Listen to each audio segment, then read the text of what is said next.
In a broken wasteland, come to my fire. What's going on, Metalheads? Thank you all for tuning into this week's episode of the Metal Forge. My name is Mark Jackson. I am your host. With me today is Derek Fletcher from the band Ancient Days. Dude, we just Yo, played a show together back at we back did. at the end of May with Early Moods and at Black Circle. Love that place. They're Me too, man. the staff, Stranger Attractions, dude, they're awesome. I don't understand why like it hasn't happened yet, but Dustin needs to come onto the show and talk. He talk does, shop. dude. That guy is.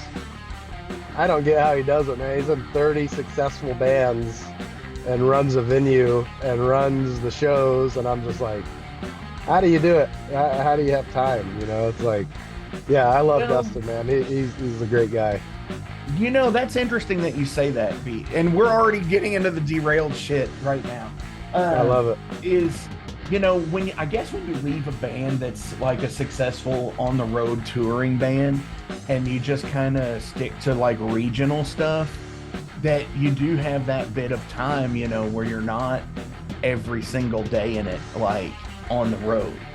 Right, yeah. Just kind of letting the things work behind the scenes kind of vibe, which Yeah. I like that. Yeah, for You sure. know? But you know, this is about you guys. It's Ancient Days, and so like, dude, before we get into it, how's it going? How are things? How's 2025 treating you already? 2025 has been pretty good, I'd have to say. These past couple days I've been dealing with some kind of chest bugs that's driving me fucking crazy. Like, you know, I feel better, and then at night I can't breathe out of my nose, and I'm just like, That's kind of it's the driving me Midwest nuts. thing, isn't it? Dude, it is. It has to be. So, other than that, I don't know if you're a sports fan, but the Pacers have been kicking ass. I've loved basketball since early 90s.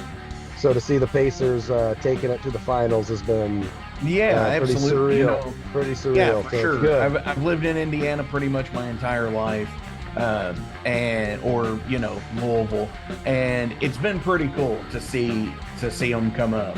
Even though, you know, I do share a name with a player for the Pacers. I was gonna ask you. I was like, is there any relation to Mark Jackson from the Pacers? No, definitely not. Definitely not. I think he would probably be closer related to Michael. You know, Yeah. from Gary, Indiana. Yeah, true. Uh, Very true. Yeah, you know, that's the place that everybody likes is Gary. Give me I one love it. second. All right. Okay. Hell yeah. So I'm gonna just let everybody know I stopped the film there for a second. I try not to keep the wool over people's eyes too much, because I think most news sources and journalists do that. It's all opinion based stuff at this point. Like when you look at real news stuff. So yeah, I felt like a chud because I drank out of a 2-liter bottle, as you just saw. So I went and got a glass like a gentleman. This nice green smoked Legend of Zelda glass. Fuck And yeah. you were saying that, you know, you've been drinking a little bit too much soda, and I'm like, yeah, I agree with you. And you said you've got the cherry cola.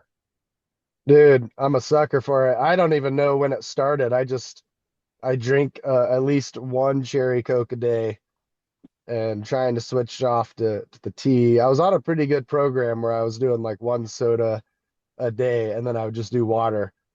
And it's so easy to just hop off that train and just be like, Oh, it is. one soda is all right. One more is not going to hurt. One more cigarette won't hurt. Not running, not skating, not working out will be, and then you're just not doing any of it. Oh, for sure. Yeah. And that's the thing that I think, you know, that's all ultimately it's our own worst enemy as people, I Yeah. think. And Yeah, I mean, it's dude, it's yeah. not just with those things. It's with work life, it's with social life, you know, it's with everything, where you go out and do something, and then you kind of sit there and think, I probably shouldn't have done that, or I should do that more, and then you just don't do it more. It's like saying one of these days when I'm actually going to put this thing out, and here it is like 7 years later or 12 years later, and it's still not released, and that happens It does. because Well, it's the willpower thing, I think. sure. And that, I mean, actually, that's a great example of what ancient days once was. And it's a good example too that, if you think too much about shit, it's bad. And if you rush shit too much, it's bad. So it's like really hard to find that middle ground because when we first started ancient days, it was just me and my guitar player, Pop Tart.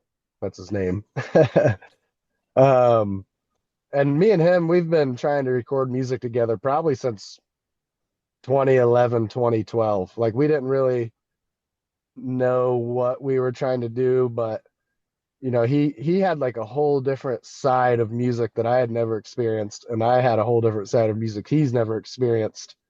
So we were just like, let's just make shit. So it just like naturally it turned into like some psychedelic-y, smoky rock and roll shit, but we never had a bass player and we never had a drummer.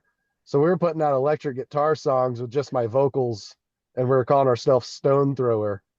And that was, Okay. 2013 probably. And it's pretty ridiculous sounding going back and listening to it now sometimes. And, Dude, that I was, get that same bit of weird nostalgia for my stuff from my thrash band from that time frame. oh, dude, it's Like, cool. And it's also like, what the fuck were we doing? Like, like we're just trying to, we're just trying to make music, and then it just I told him one day, I was like, I'm going to just learn how to drum so we can have just enough drums that we can put shit out. And again, listening to that, I'm just like, I'm glad we never played a show because holy hell, like my drumming is not good. for And sure. yeah, so our first couple releases, we've never really spoke about it. We never really talked about it, but our first two releases were just garage. We did everything on GarageBand Mobile on the phone. So we did the drums, and then we'd have the iPhone headphones wrapped around like this little key ring on his amp, and he had to lean into it. He couldn't move from it, and he had to play all the way through. If he messed up, we had to restart. Like we couldn't track, we couldn't layer.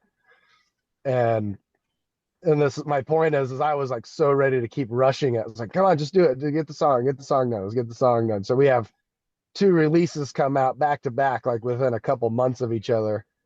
And my friend Johnny, he's my mentor, my musical mentor. He calls me, and he's a very tough guy to please when it comes to music. Sure. And he's just like, "What the fuck are you guys doing? This is like the weirdest shit I've ever heard in my life. The drums don't change. There's no anything." I was like, "What do you mean they don't change?" He's like, "They're just one drum the whole time. Like it doesn't switch to like a verse or like an outro, or it's just crashed the whole time." And I was like, "Oh shit. Yeah, I never caught I never even paid attention to that because I just wanted to get it out." Sure. So we were able to hone in on those words. And when we did Black Magic Nights, like we had it more in sections. We had an intro, we'd go to the verse or the chorus and be able to separate that. And so that was kind of our takeoff in a sense. Obviously we're not the Beatles or anything huge, but it caught some kind of traction. So we had all these distribution companies and record places from Italy getting a hold of us. And they're like, "What part of Italy are you guys from? Like, we've never heard of you." And I was like, "We're very far from Italy. We're in Indiana, in the United States." And they're like, "Wow, you guys like, I mean, I can't even make it up. It was like three or four different companies were coming at us thinking we were Italian." And I was just like, "I don't know where you guys are getting that we're Italian or anything, but I guess that's cool. Hell yeah, And That's so, rad. everyone's asking for records, and we were like, we don't know how to fucking do that." So I got a hold of this company called Digger's Factory, and for anyone listening out there, I do not recommend them. It was an absolute nightmare. It did turn out, and it worked, but I mean, it was a nightmare. They spoke French, I spoke English. So it was really hard for us and them to get each other's points across. And they needed certain art formats and certain audio formats. but they were telling me in like French. So it's like I had no idea what they were saying. I'm like looking it up like Duolingo. I was like, what the fuck does this mean? And eventually we got it sorted out, but we had Cam, our current drummer now, mix it for the record, and he was like, dude, these drums sound amazing. Like, how many mics did you use? And I was like, one. Like, I had no idea what he's talking about because I just put them together in GarageBand Mobile, but they were that convincing that even he was just like, damn, you used one mic and they sound that good. So that was pretty entertaining. But we eventually, we tried to stop rushing shit, essentially. Yeah, because as much as I hate cliche, it's like haste makes waste. Uh, but like, yeah, and I totally get that because we were the same way as in my thrash band Overload. It was like 2011 album, 2012 album, 2013 album, 2014 album, 2015, it's just like bam, bam, bam, bam. And how kind of you all were over like COVID, where you had like 4 or 5 releases Yeah. in that amount of time, or at least that's what, as per the Metal Archives, it says 2020 is quite a big year for you all. Yeah, that's correct. Because again, we just had a compilation of shit, and I called it Pop Tart, and I was like, hey, what would you think if I just like put this together? We call ourselves Ancient Days, and we see what happens, and we'll call the album Sacrificial Knife, like just whatever. Let's get some shit out there, and it, I mean that thing. I don't know if you've ever listened to it front to back, but I mean it's all over the place. You got looped songs, you got live songs with studio recorded vocals. Like it's just insane all over the place. But it got some people stoked on it, and we're like, well, we figured something out, so let's just keep going. And um just it's crazy what when we go back and we look at what we've done and how many releases we did, because even Sign of the Times, like it still it's a head scratcher to me because it did so well right away. Like we sold out all the records when they pressed. Um, and we have a few left ourselves, has a lot of views, and really we wrote the album and we over some time, I guess from 21 uh to whenever we recorded it in July of 21, I guess. And then so the situation was our drummer was just unable to make it to any of our practices to like get prepared for the studio. So we wrote the final 3 songs in one day. He had no idea how they sounded. I texted him. I was like, hey, we wrote the final 3 songs. This is what they sound like. Practice them 5,000 times in a row if you have to, on your hands, on your legs, whatever you got to do. And our keyboard, Alex, was in the Air Force at the time, and he was waiting deployment. And our luck gets the call the night before the studio Oh saying, hey, just letting you know, you're shipping out tomorrow at XYZ time. So we had, I think, like 3 hours or less to record the whole album.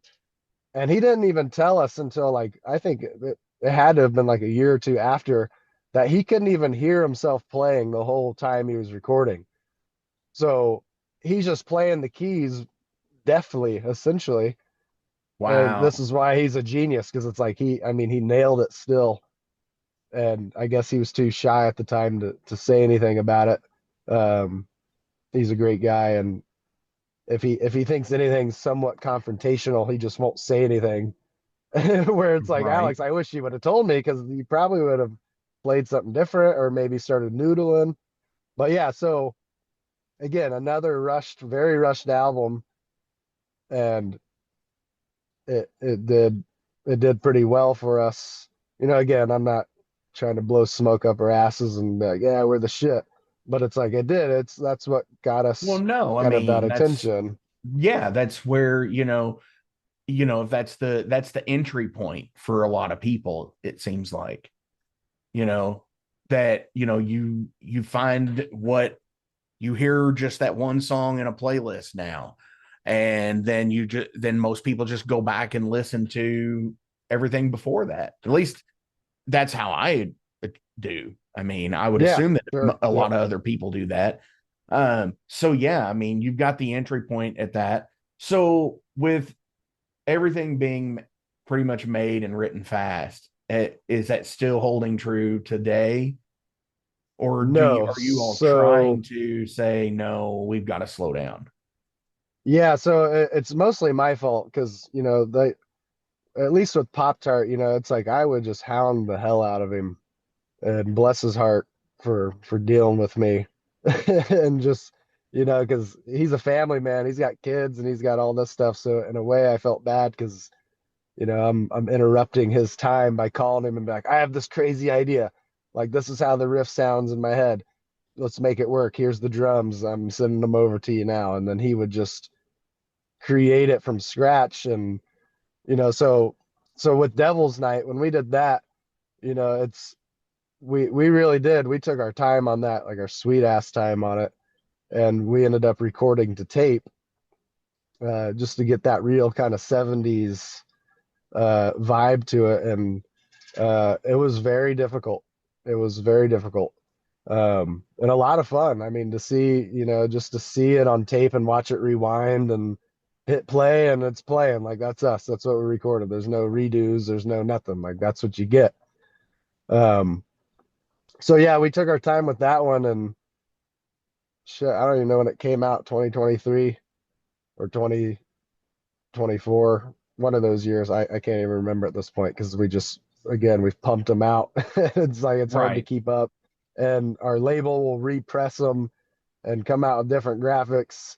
So it's so hard to like keep up with when they actually come out. So yeah, we've been sitting on all of our newer songs now, at least three of them we've been sitting on for probably a year. We just wrote one of the new ones probably 3 or 4 months ago with our ex bass player and us. And now that we have Anthony in our band, it's all new to him. And then so we got about 3 or 4 more songs we're gonna do. We're gonna make it a little longer because all of our songs are, our last album, there was nothing that really under 6 minutes. And Sure. personally, for me, it's like my attention span can't even listen to that. So imagine everyone else's these days. It's everything's so fast, dude. You get on Mm-hmm. YouTube and you're scrolling for 5 hours and you just watch 10,000 shorts and you're just like, my God. So it's like it's just crazy because when you think about like Metallica and them, like they would come out with songs that were 10 minutes long and every second of it was enjoyable and you could sit and you listen to it. And now anything over 3 minutes, it seems everyone's just kind of lost and whatever. So yeah, all of our songs are really short, uh, probably under 4 minutes, maybe five is our longest one. Right So on. we're just trying to really just kind of find our own and play for ourselves again, because I think that's when we did the best is when we just kind of wrote songs that we liked. Sure. No, and that's the thing, is going, as you said, it's like that's not what you're into listening to is the 6 and 7 minute songs anymore. It's 3 and 4. And you're right about, spending 5 hours on something like YouTube or TikTok or whatever app, and you're just scrolling the whole Yeah, night away. all day. Yeah, all night. And And that's crazy. and I think it's content overload, for Oh lack of yeah, a better dude. word. Everything's so accessible too, man, that you can fast forward play through anything. And that's, we kind of went back and forth too. We're like, well, maybe we'll just take it back to the day, man, where we'll just press the record and we won't put it out digitally. But then it's like, well, that could hurt us, or maybe we just do it digitally and it's locked and There's you have to bands that do listen. I don't that. know. There's bands that Yeah, do that. And, I always wonder about it because, it's a step, especially in a digital culture. You know, sure.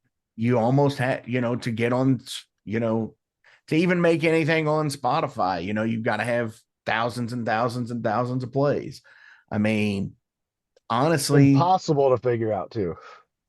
sure. And not only is it impossible to figure out, but when somebody does figure it out, just for whatever reason, they can come in and fucking just cut your fucking throat on it. Sure. Uh, Yeah. Yeah. Exactly. Yeah. um, Exactly. if you're familiar with Sharonix, Max Barber, his band had that happen where they had some like 80 or 100,000 plays on one song, and everything else was like 1,200 or 1,300, and they went in and just completely took the fucking song down and said that they were they were false streaming it. Oh yeah. Classic. Yeah. Dude, I could go on in endless rants about those, and it's getting to a point though where I kind of like that we're so in the shadows, because the people that know, the people Sure. that get it. It's like we're not for everybody. We're not for the broader audience. We're horror occult themed dripping psychedelia that people just don't get, unless you grew up with Well, fucking Sabbath and all that shit. but so what in the instance of the inverse of that, where it's like, yeah, people, the normies don't get it until they do. Yeah, well, and that's kind of the thing, man, like because the music I grew up listening to, and I'm sure you did too, Kiss and Sabbath, and then it turned into Pentagram and Electric Wizard. It's like I still to this day when I listen to Electric Wizard, um, it's like they're kind of one of those bands too. It's like if you get it, you get it. If you don't, it's not for you, whatever. I remember playing it at this like kind of jockey bar out in Carmel, Indiana one time, and I put it on like 10 times so nobody could skip it. And it just kept playing Electric Wizard over and over. Dun, dun, dun. And this girl, she gets up all pissed and she's like, why the fuck does Slipknot keep playing? And I'm just like, for the love of God, man. Like, that's the shit I'm talking about. It's like, if you get it, you get it. If you don't, it sounds like Slipknot or whatever, Yeah, whatever it's the shit is. insert the heaviest thing you know. Right. So it's like that's why it's kind of harder for bands like us in a sense. And I'm not playing the tiny violin or woe is me like I deserve it. We don't. I don't give a fuck about any of that. It's just we're such a weird group as is. Pop Tart, his musical background is just so strange to me. Like the shit he knows. He's the reason why we're called Ancient Days because he showed me the band Black Widow, a very occulty late 60s psych jazzy rock band, and they are very satanic. And they have a song called In Ancient Days, and that was like what Pop Tart introduced me to, and who I kind of got introduced to him by. I was like, oh, this dude, he knows his shit. Like he listens to some deep cut shit. Fuck yeah. And then you got Alex, our keyboard player, that fucking plays chess while we're doing sound check and is a mastermind at pretty much every instrument and plays classical piano. When I asked him to play organ for us, he's like, I don't know how to play organ. I'm like, dude, you're playing Beethoven backwards. Like, you'll figure it out.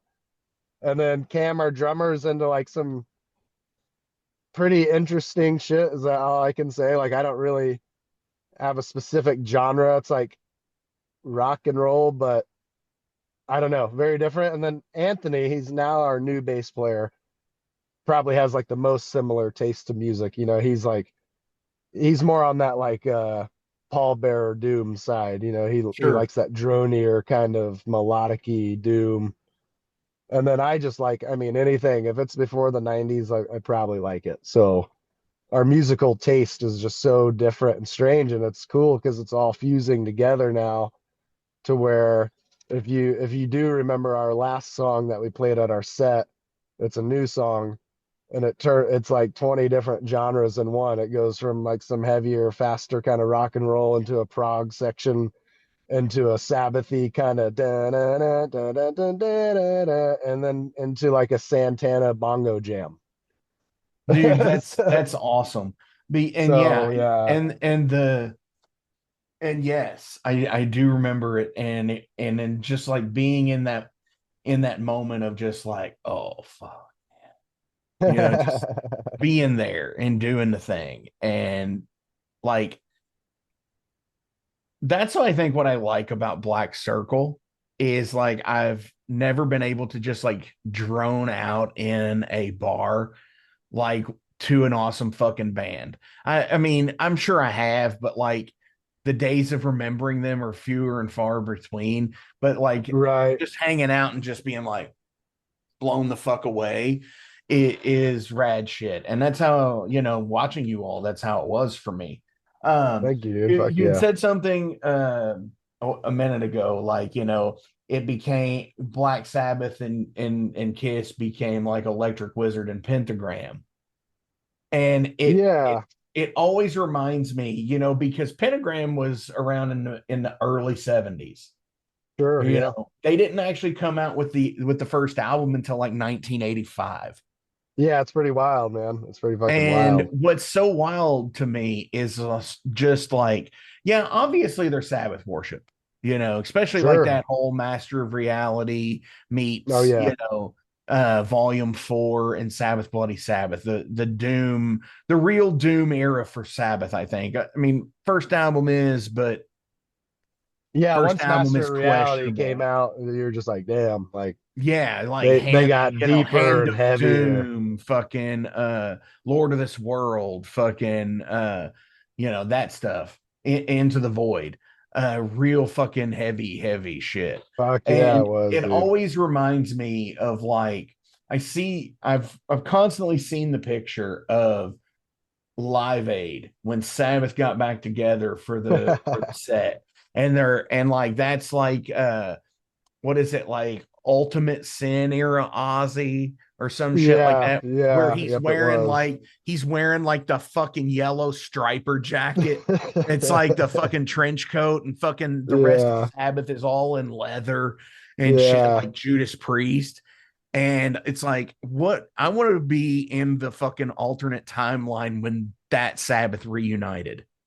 Dude, well, it was cool too because, well, it was weird. It was called Black Sabbath featuring Ozzy, and it's funny that you bring up Live Aid because probably all of last year, like I was obsessed with Live Aid. Like I watched every video and I just on repeat.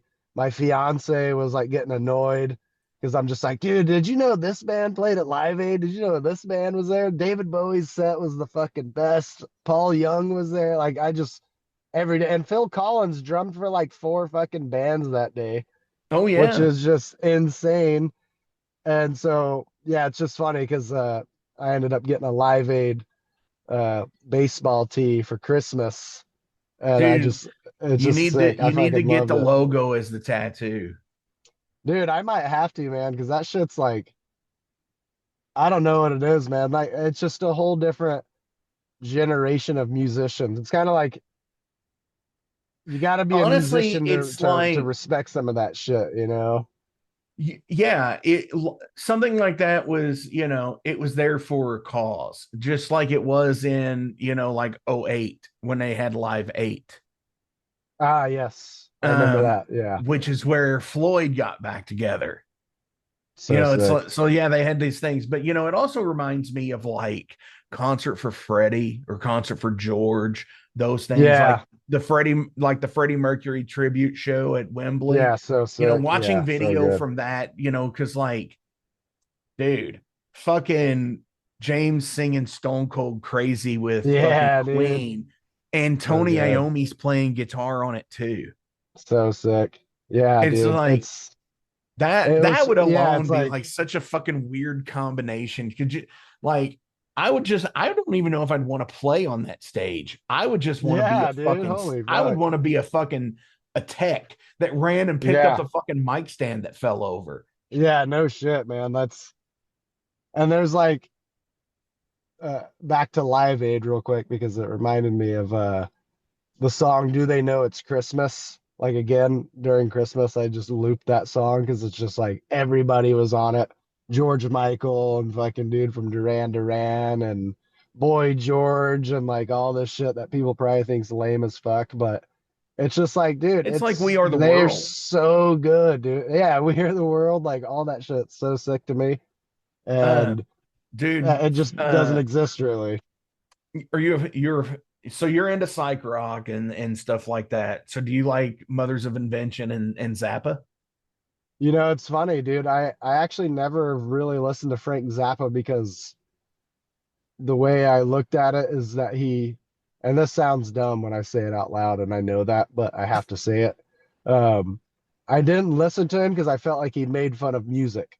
So I was just like, I didn't like that. I was like, man, I'm not listening to this dude. He makes fun of music and like, but I could see that, honestly. What it is to me is like, he just has these. It's almost like, are they super like fantastical songs, like, like uh, Nanook rubs it in, and Saint Alfonso's Pancake Breakfast and Cosmic Debris, all these songs that, yeah, I'm listing off of like Overnight Sensation, or but like, did they actually have a deeper meaning? yeah, they very well could, and that's something I've never considered now that you're saying that, it's like, well, Because he loves Sabbath too, and like he was like mhm. ripping one of the songs, maybe Sabracadabra, or I can't remember what song. I just listened to something about it where he's like wanted to play it or something, and had him at the show, or maybe somebody was at his show. I can't remember exact story, but I respect Frank Zappa. That's the thing. It's like I respect the fuck out of him. He rips, Oh and yeah. he's a shredder for sure. But I've never really listened to him, so maybe I'll just start diving into his discography Dude, and that's it. Dude, it's some wild stuff, especially musically. Musically, like, if you're a fan of ELO, love him. like, imagine if like ELO was more prog and like space rock kind of stuff. Um, and like, yeah, that's because dude, like, Frank had like marimba players and xylophone players and fucking saxophonists, fucking all kinds of people. Steve Vai was in the band.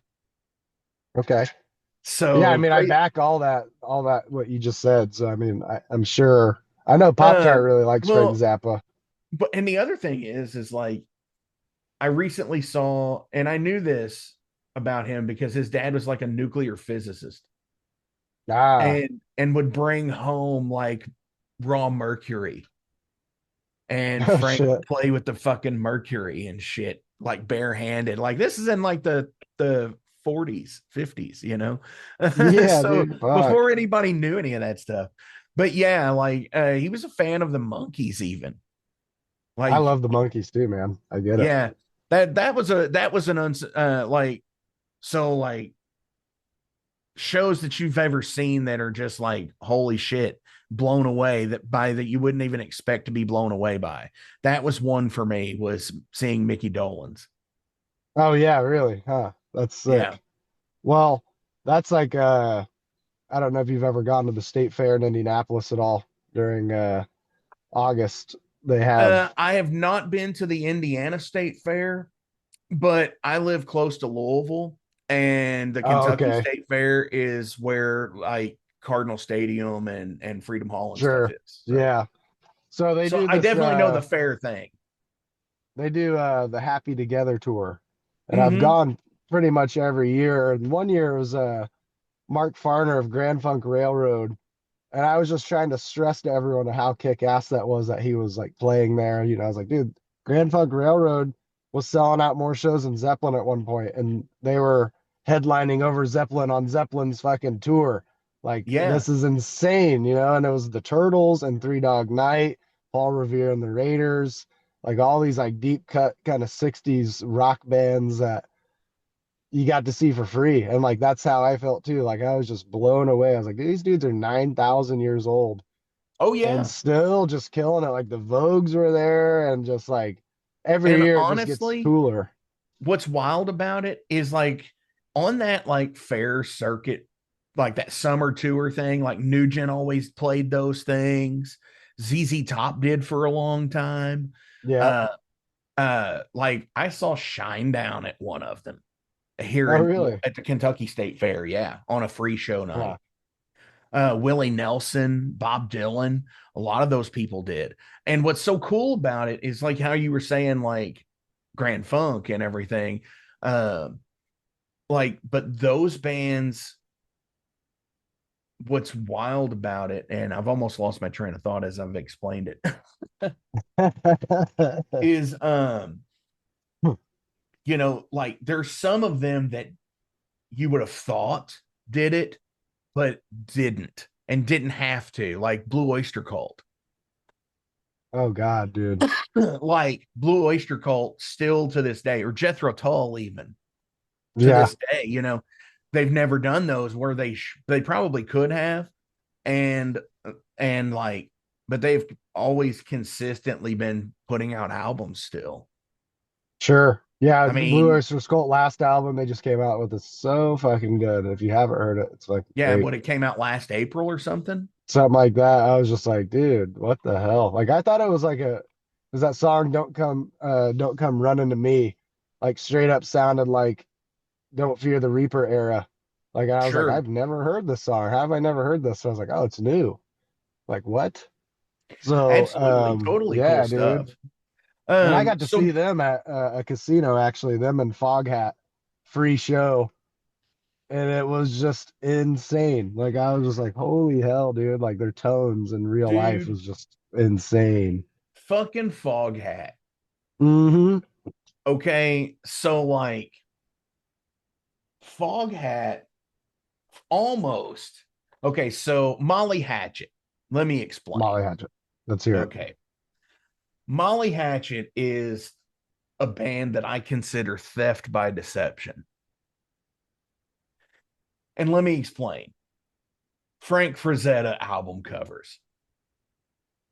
Yep. Power metal of power metal covers. Death Dealer, fucking, Yep. all that shit. And they're Southern fucking rock. I know, dude. Yeah, And I it's get so you. much. And Foghat is the same thing, only a switch different. They are a Southern rock band from England. Yeah. It's weird. Well, it's weird. I mean, it's Like even like, Slow Ride, come on, yeah, that's total fucking 70s fucking Leonard Skinner meets fucking who the fuck ever, Leonard Leonard Skinner meets Aerosmith or some shit. yeah, dude. And yeah, it's weird how that shit works. Cause I was just talking about this the other day. Like, Meatloaf's Bad Out of Hell. Like, I remember being a kid at a Dairy Queen and they had that album in the jukebox. Yeah. And I was like, damn, that looks fucking heavy. And I chose a song and I was like, what the hell? I was like, what's happening? I was like, I select the right fucking thing. Hey, I still have a But it's deep great. appreciation for that album Fuck yeah, because man. Fuck yeah. everything that band went through to get that album out, and like just that it was like hurdle after hurdle, and like it's Meatloaf, so he's trying to jump the hurdles, but he's a big dude. He's catching his feet on every fucking one of them and Right, going right. down and rolling into the next one. But he had such a fucking perseverance for what he did. And like when the fucking video debuted, the fucking tape drag in the fucking player and it fucking slowed Sick. and then it fucking sped back up, and it's just like they watched it live when it debuted and they were just like, what the fuck is happening? It's like the Yeah, fuck. fucking it's like the Lone Rangers in fucking when the tape gets fucking eaten out of the tape deck in Airheads. Dude, what a great movie. Holy shit. Oh, absolutely. This is kind of cool because like everybody's gotten to see the sun go down in your screen. So Yeah, dude. This is the real me coming out of the shadows, dude. I love it. Just fuck the yeah, dude. silhouette, it's kind of the stage presence we go for, just kind of mysterious and And the blue who is lights. that? Yeah, and the lights and who's that And behind those glasses? fuck yeah, absolutely. So before we switch over to what I consider derailed, which the whole Sure. podcast is that, I'm all about um, it, dude. what do people have to look forward to with Ancient Days for the rest of the year? So we're actually going to kind of slow down quite a bit. We're playing one more home show on Friday the 13th, which is pretty I'm gonna hold this one near and dear to me because it's with Goya. Absolutely. I And saw that and I was just like, holy shit, they're playing with fucking it's Goya. yeah, it's fucking crazy, dude. Because me and Pop Tart lived in Arizona for a little bit, and I ended up moving to Tempe, which is kind of where all like the skateboarding and like the doom and all that shit is. And my very first show I ever went to, this was 2015, was with Goya and Slow Season. Mm. And I'm not even exaggerating. Like I can still close my eyes and hear how loud Goya was and just how fucking sick it was, dude. So he knows, Jeff, I guess, knows our bass player, Anthony. Anthony tattoos out of Franklin, Indiana, and owns a shop and stuff. So he knows quite a decent amount of people. And he had hit up Anthony. Was like, dude, I'm looking for a band and a venue that's kind of close to us. What do you got? And he's like, well, I just joined Ancient Days, and I think we're pretty much on that same, satanic, evil, rock and rolly horror film shit. And he's like, fuck yeah. So we just started hunting down, he got a hold of me, and it was just crazy because it's like I've known quotes Jeff since 2015, and in passing we just kind of talk and pick each other's brains. And um so yeah, it's really fucking sick. And then we're playing this kind of chopper van boogie festival up in Minnesota in July. And then after July, we are going to solely focus on recording the songs we have and then finish writing the rest, and hopefully, fingers crossed, have our album out digitally by early October, and just kind of go from there. We're taking kind of a break on any kind of runs or tours unless they're local enough, or maybe some bigger kind of bands want somebody to open Sure. up. But it's financially, it's too hard, man. We ran ourselves dry a little too fast these past couple of years, so we're like kind of recoup. And now that we have Anthony, we want to get him acclimated and kind of see what his direction is. And I mean, this dude's already bringing so many different angles of shit that like we hadn't seen. And right now we're kind of working on graphics together and some art. And so we're going to kind of start, I think, pumping out a little more merch and kind of focusing on staying quiet, but pumping out some merch and trying to get a single out sooner than later. Sure. And just whatever happens, really, man, we're feathers in the wind at this point. We just want to be stoked on what we're doing. And if we're stoked, and that's really all we're kind of trying to focus on, is what can we do to make each other and ourselves stoked with our own music. Yeah, absolutely. And I think that's, I never really got the artists who can't listen to themselves. Yeah, that is interesting. I've never That is really interesting. understood that because even so, like for me, and this will all kind of tie in to where we're going with this. Sure. Uh, somehow it will. I'll make it work. Anyway, so like with me, anytime I listen to something that I've been on, it's almost as if I can practice it while I'm listening to it Yep. because I can just sit there and I'll be like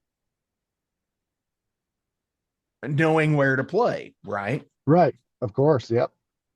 And the cool thing about it is just like going back and again seeing how Anthony's going to be acclimated and how reinvigorating it can be to have a new member and Sure. being able to go in and say doing this for the music that you want to hear. Absolutely. Star Yep. Wars was made by it was a film that George Lucas wanted to see. Right. And You that's know, that's the beauty of art. it absolutely is. It's the And beauty of art. one of the things I wanted to ask when you brought up Goya Sure. and and how psyched you are, because by the time this airs, this will be probably a couple weeks after that show. Sure. So, like, picking each other's brains, in passing a lot of times. Is it like, do you get like, like the mecca out of this? Like, this is like you look up to them so much, and Yeah, it's definitely up you can there with that. still be a fan and a friend. Absolutely, man. And that's like, that's kind of been the beauty of this whole musical journey, because again, when me and Pop Tart started, we were just in the corner of his apartment and we would record there, and then I would record my vocals when I drove home. And that was it. We were happy with that. We never really imagined doing shows, and when our first couple shows was, kind of like intimidating because we were playing an opening for The Obsessed and The Skull. And it's like I grew up listening to Trouble and The Obsessed and Sure. just all of Wino's shit. And so that was fucking crazy. And then getting to meet him, and then we've played with Earthless, and that was like another kind of like, oh shit, like we're really fucking playing these shows. And with Donova, and now with Goya and with Monolord. So it's like we've got to kind of meet these people on human, and that's what's so weird, man, is everyone's so tied in. Like when we played with Earthless, it's like I was really close friends with a lot of their close friends, but so we were Sure. like one gap away from knowing each other. So it was cool to like, same with Early Moods, their guy that was their road guy. Like that dude knew pretty much all the same guys that I knew very well. Oh He yeah. knew very well. So it's just like, whoa, dude, like it's a blast from a fucking past. So it's Oh like it's gonna sure. be really Yeah. cool to talk to him That's about That's that. so wild that you say that, because I was talking with Early Moods as well. And I'm like, hey, we were talking about building a bass. I was talking with their bass player because he plays a similar bass to what I have in Ice Howl. And we were just talking about and just riffing. I was like, do you know uh Feely Bibiano from Entrance? He's like, oh, he's my boy. And it's like, oh So yeah, sick, dude. so cool. It's Fuck like yeah. just, and they get so, it's like I am excited because they know the same people, and it's just like a brotherhood, sisterhood, it whatever you call it, a Yeah, kinship of, you know, there are so many awesome pockets of scenes out there that, sure.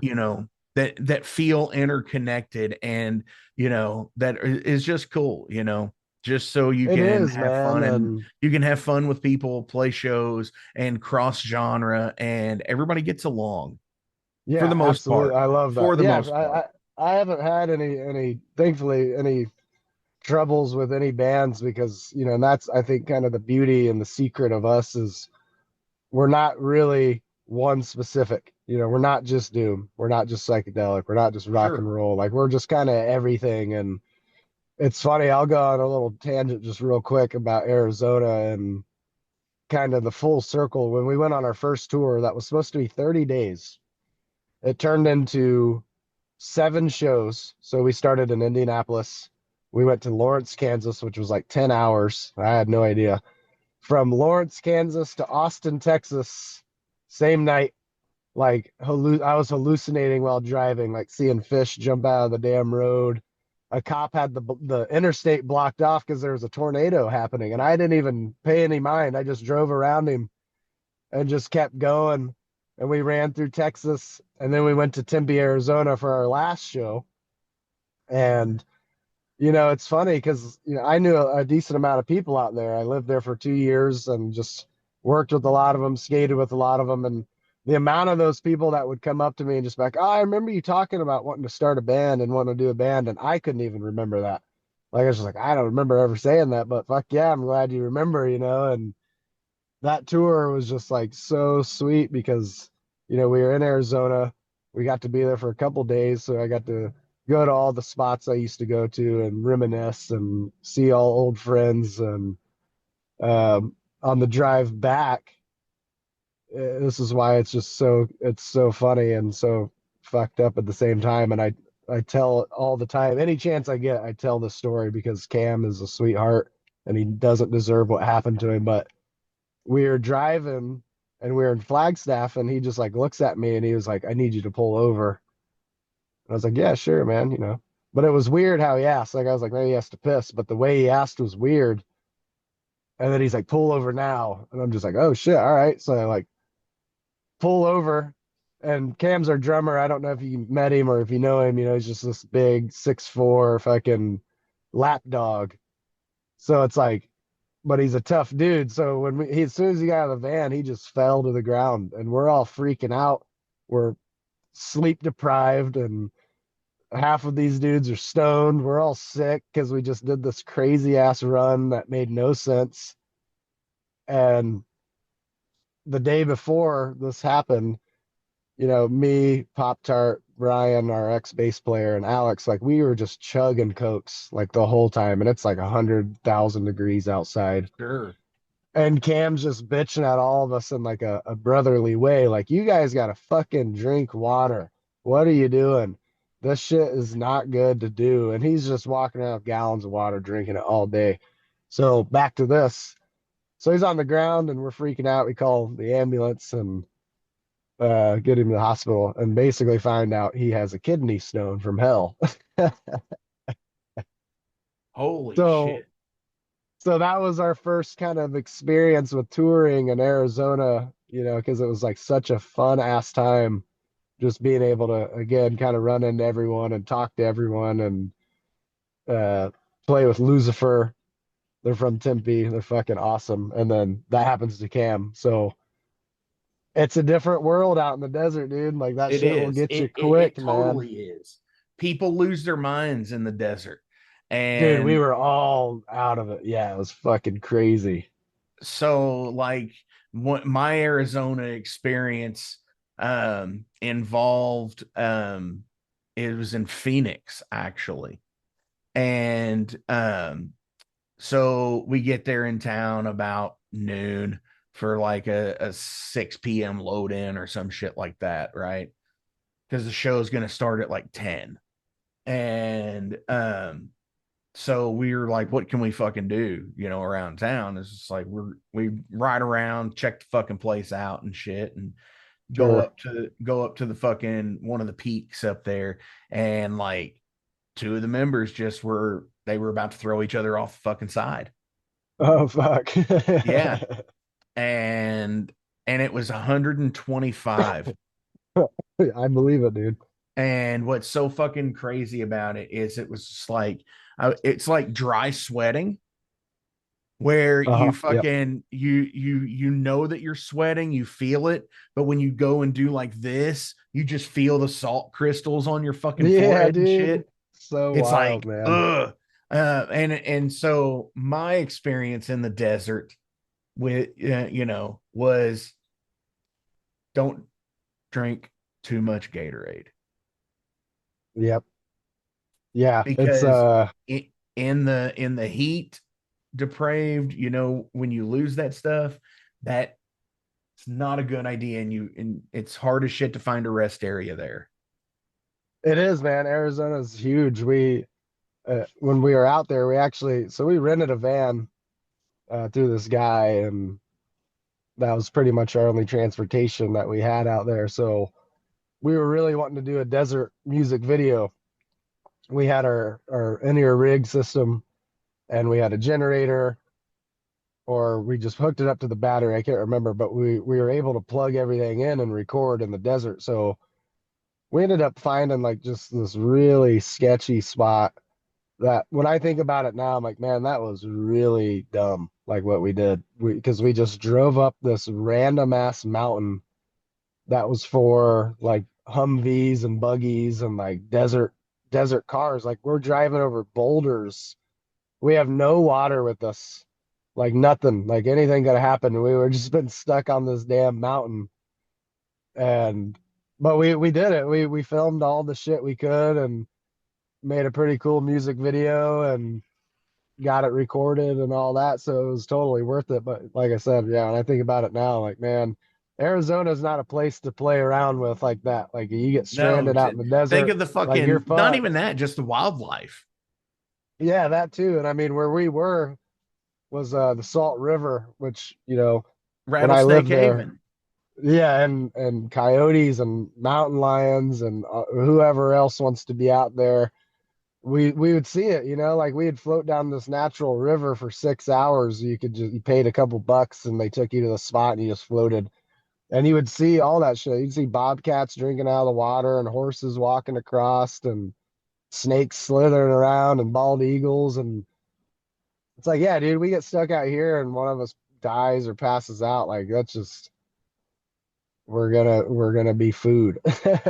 Yeah, So absolutely you are. It's a completely different world, and it's so wild.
derailed, some random questions about you as a person.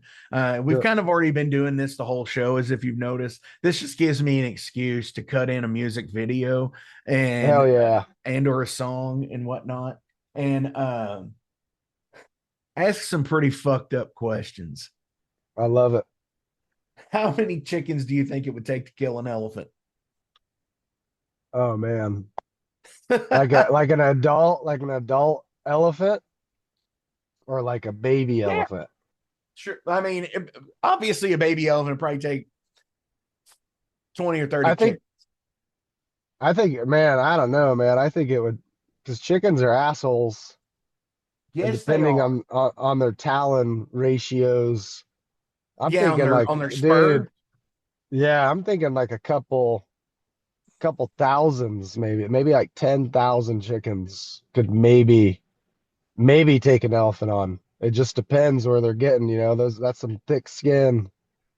I'm gonna lock it in and say 23,642 chickens.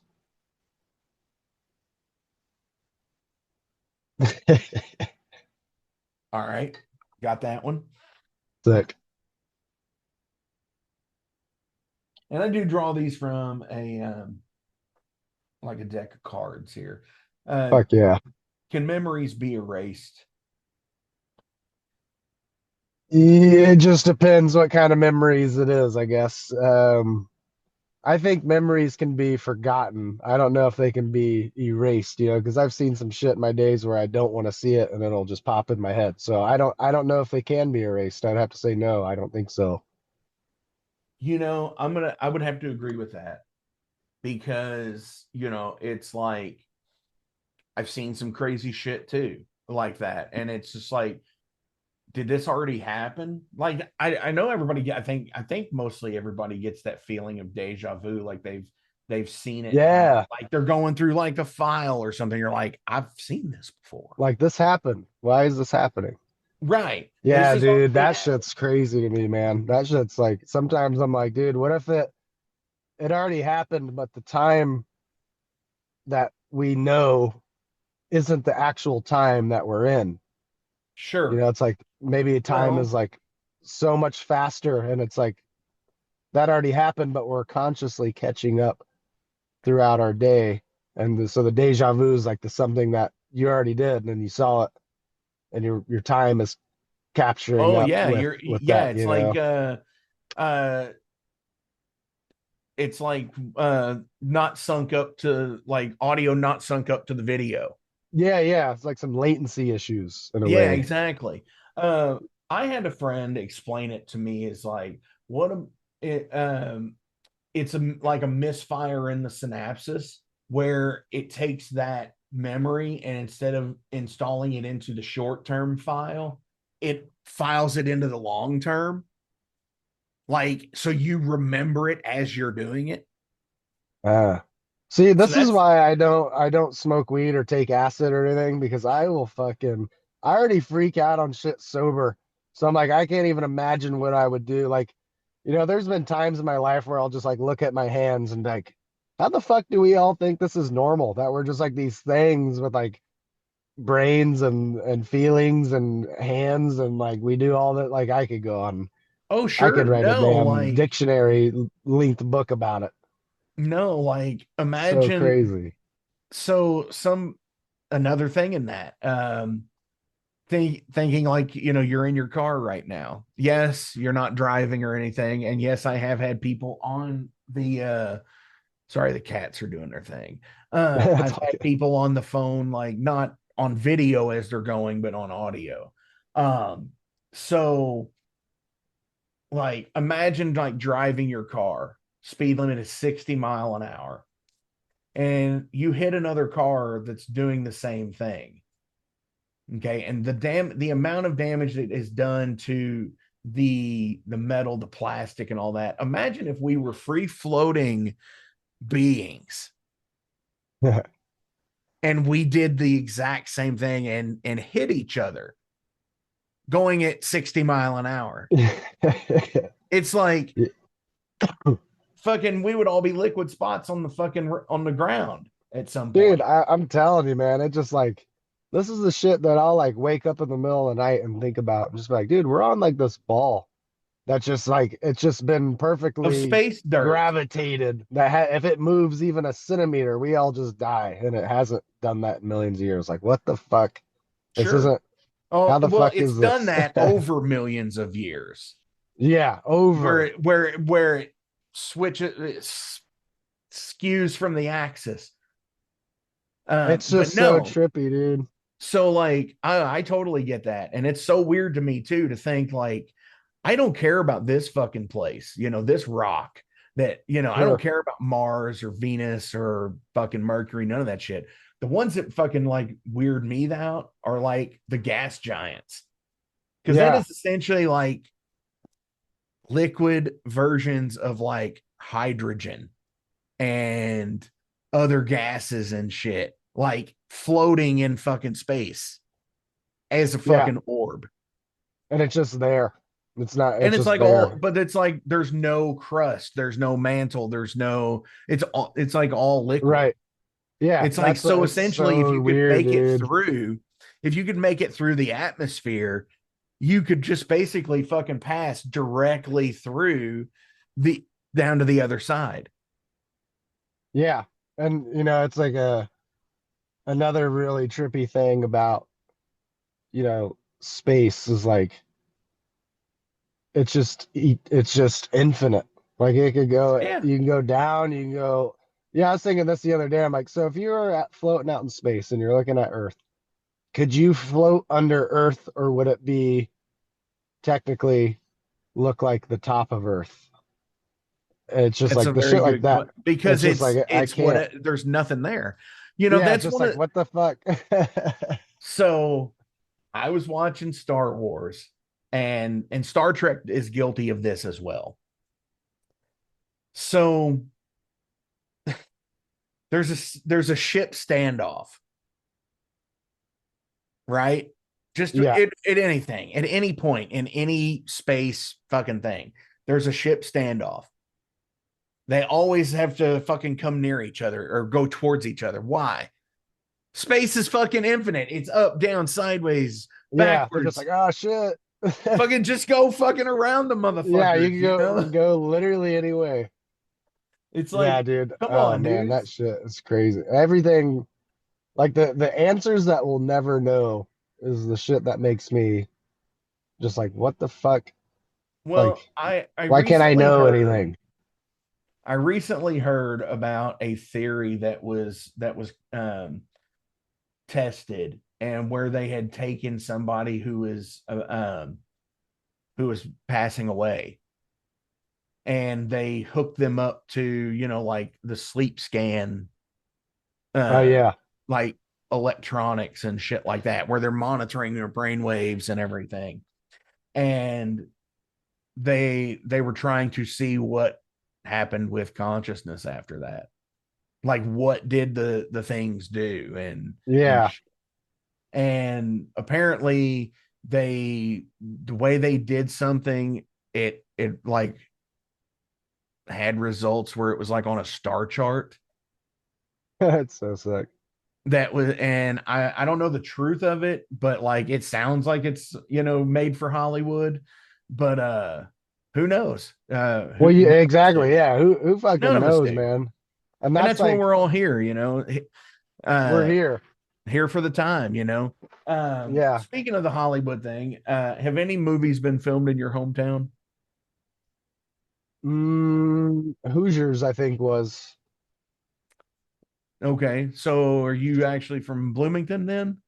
No, I'm from Whiteland originally, which is Okay, about I know 35 where minutes Whiteland north, is. probably, something like that. So I would say technically I've gone to Bloomington enough to say That it's that considered that's like home. the closest movie shit that well, fucking Will Ferrell was in Indianapolis a few years ago for some kind of movie he was doing. I don't know what movie it was for, or if it was a show or a skit or what, but he was just Mm. randomly popping up everywhere. Like he was at the Pacers game, and then he was at a marsh, or not a marsh, a mire, like right down the street from my house. But other than that, I don't know if any any I big mean, movies or anything I'm that come sure from there's there. tons of stuff that have been filmed here, regardless of scale, because I mean, I've shot videos in Indiana, but Shit. but Yeah, yeah, yeah. but I mean, so but yeah, I think Hoosiers actually was filmed here as well. I actually So played in that. I played in that gym one time. It was sick. Like the hell yeah, original gym and all that. Like my friend, he lived in like these apartments that were connected to it. So he just had infinite access. And we went in there and we were like shooting around. And I think it was that, unless he was bullshitting me. I mean, that could be a possibility too. that's always the thing, right? Yeah, I'm like, oh hell yeah. What's your go-to late night snack? That's a good one. Well, kind of lately it's been these little like microwavable yakishobas. Fucking love Mm, Japanese food, dude. It's the best. That or some salt and vinegar chips, probably. I kind of suck at eating, which sounds stupid to say, but like I'll eat one huge meal and then I just like I'm too bored to eat. It's so dumb. I don't well, know I how to explain it. mean, I Like think I'll that's the eat and I'm just thing. like, I'm too bored. Like it's taking too long. I don't want to eat anymore. Yeah, I mean, I get that. I mean, I think it's also the times. A lot of people are, I think a lot more people are doing that. I hear Yeah, more about it. probably.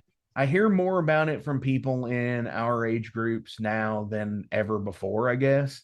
Like, and it's all because of time. It's either stress, it's, Sure. stress over what's going on with dumb shit, politics, and like real world shit, or you're Yeah. fucking whatever, or you're just so fucking busy you don't fucking self care for it.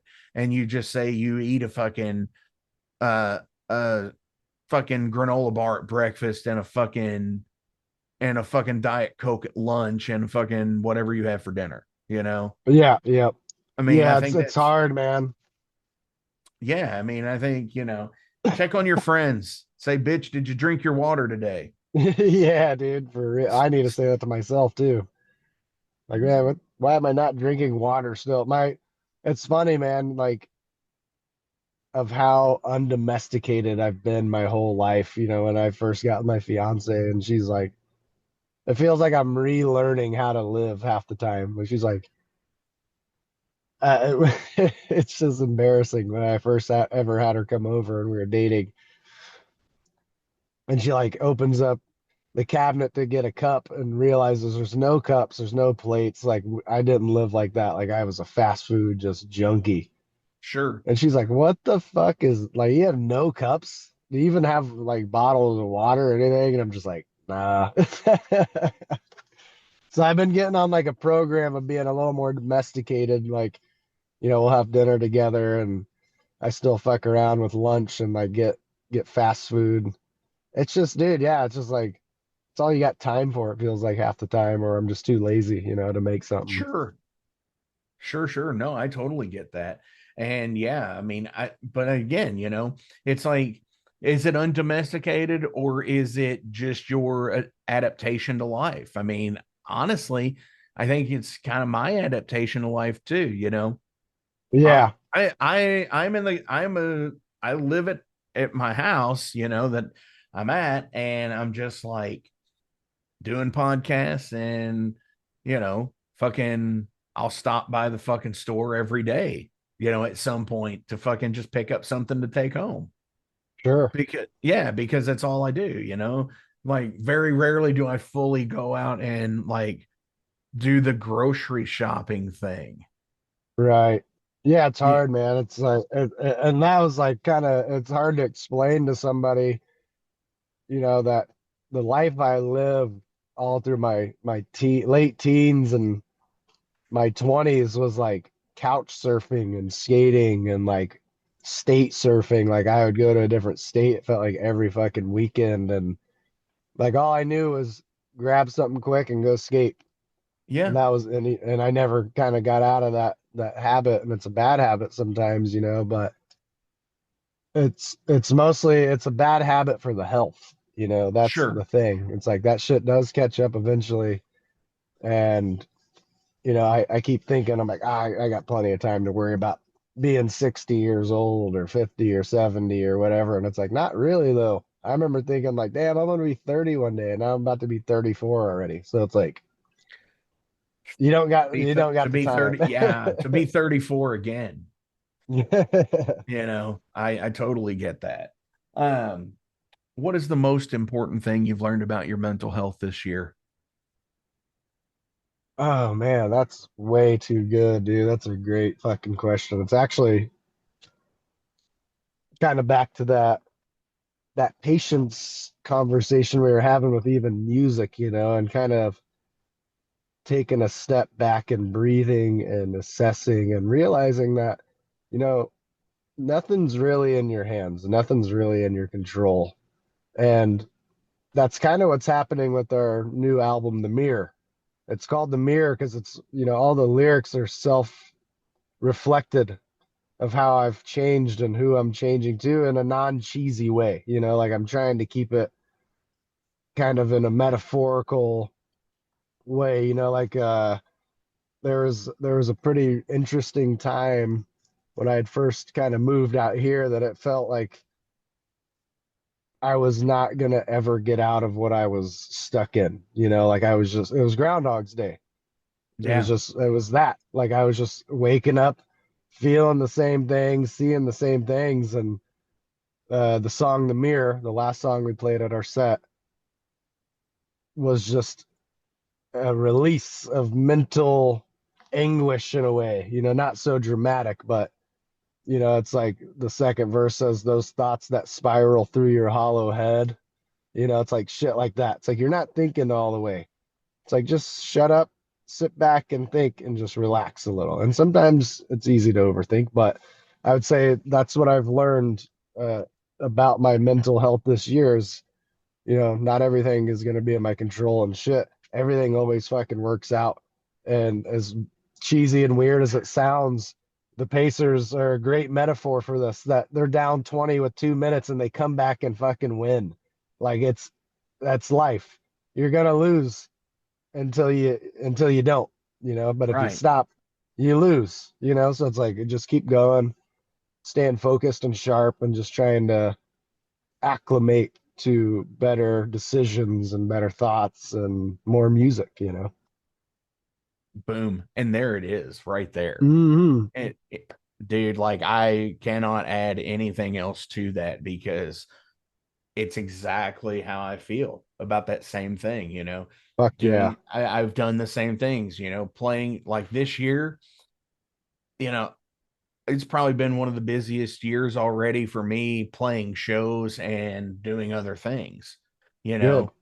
know, Sick. just because I'm doing two bands worth of shows now and, two bands worth of recording and recording for all of this. And, if you stop, you die. It's true, man. It's true. It's like, and that's the Ex- thing too, man, Especially to now. especially now. Yeah, and that's the thing that to make it very, I've always said it. I've always tried to say it. It's like always be an ear for somebody. It's not hard to do. If someone's talking to you, and more specifically, if it's your friends and your family, be the ear and be kind of the leader in a sense of like, hey, man, you lose if you stop. Like you're doing all right. Just keep going. That's Hell all it yeah. is. Hell yeah, man.